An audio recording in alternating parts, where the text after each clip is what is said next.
எல்லாருக்கும் வணக்கம். நான் Hima Subramanian. Welcome to home cooking Tamil. இன்னைக்கு ஒரு வித்தியாசமான முட்டை ரெசிபி தான் பார்க்க போகிறோம். இது பேர் ஷாக்ஷுக்கா. வாங்க இதை எப்படி செய்யறதுன்னு பார்க்கலாம்.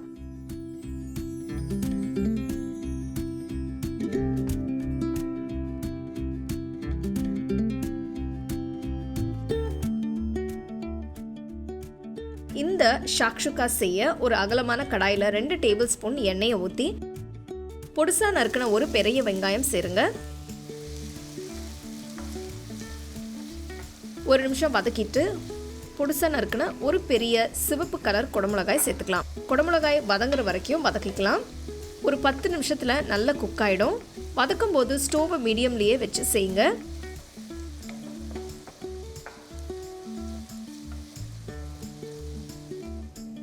இப்போ இதில் 1 டீஸ்பூன் உப்பு, 1/2 டீஸ்பூன் மிளகாய்த்தூள், 1/2 டீஸ்பூன் பாப்ரிக்கா பவுடர் சேர்க்குறேன். 2 டீஸ்பூன் சீரகத்தூள், 1 டீஸ்பூன் மிளகுத்தூள் சேர்த்து நல்லா கலந்து விடுங்க. உங்ககிட்ட பாப்ரிக்கா பவுடர் இல்லைன்னா நீங்கள் ரெகுலர் தனி மிளகாய்த்தூள் யூஸ் பண்ணிக்கலாம். அடுத்து 10 பல்லு பொடியாக நறுக்கின பூண்டு சேருங்க. நல்லா கலந்து விடுங்க.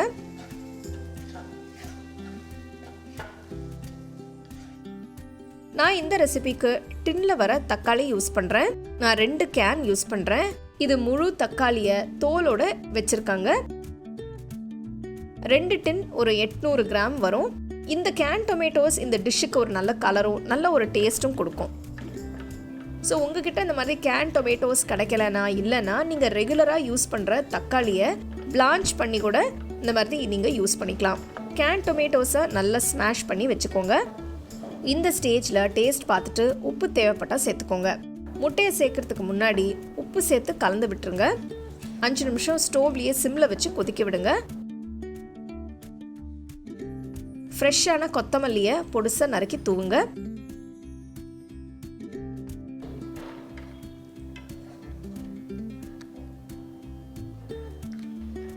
இப்போ முட்டையை உடைச்சு ஒரு சின்ன பவுலில் ஊற்றிக்கலாம்.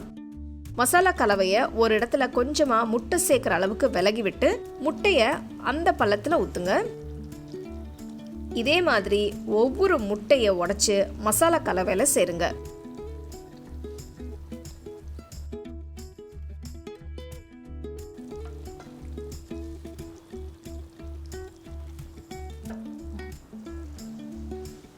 எல்லா முட்டையும் சேர்த்துட்டோம்.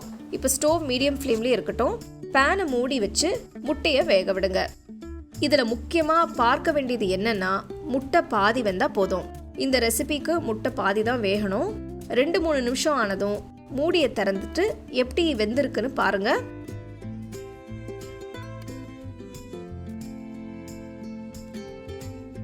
நடுவில் கொஞ்சம் வெந்தும் வேகாத மாதிரி இருந்ததுன்னா அதுதான் கரெக்டான ஸ்டேஜ். மெதுவாக ஒவ்வொரு எக்கை எடுத்துட்டு பிளேட்டில் வைங்க. இதில் நான் கேன் டொமேட்டோஸ் யூஸ் பண்ணியிருக்கேன். சப்போஸ் உங்களுக்கு அது கிடைக்கலன்னா நீங்கள் ரெகுலராக நம்ம வீட்டில் யூஸ் பண்ணுற தக்காளியும் நீங்கள் பிளான்ச் பண்ணி யூஸ் பண்ணிக்கலாம்.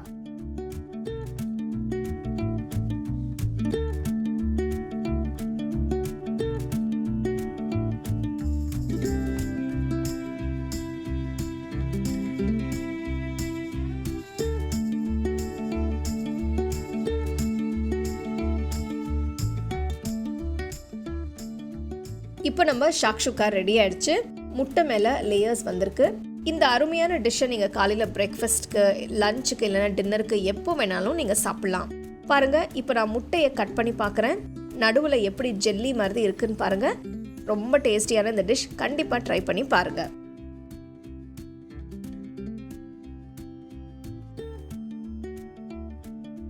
உங்களுக்கு இந்த ரெசிபி பிடிச்சிருந்தா லைக் பண்ணி ஷேர் பண்ணி ஹோம் குக்கிங் தமிழ் சேனலுக்கு சப்ஸ்கிரைப் பண்ணுங்க. மறக்காம பெல் ஐகானை கிளிக் பண்ணுங்க. The second edition of our home cooking book is now available on our website 21frames.in. I'll give you the link in the description. You can go and check it out. The book is currently available only in India for now, so you can place your orders on 21frames.in.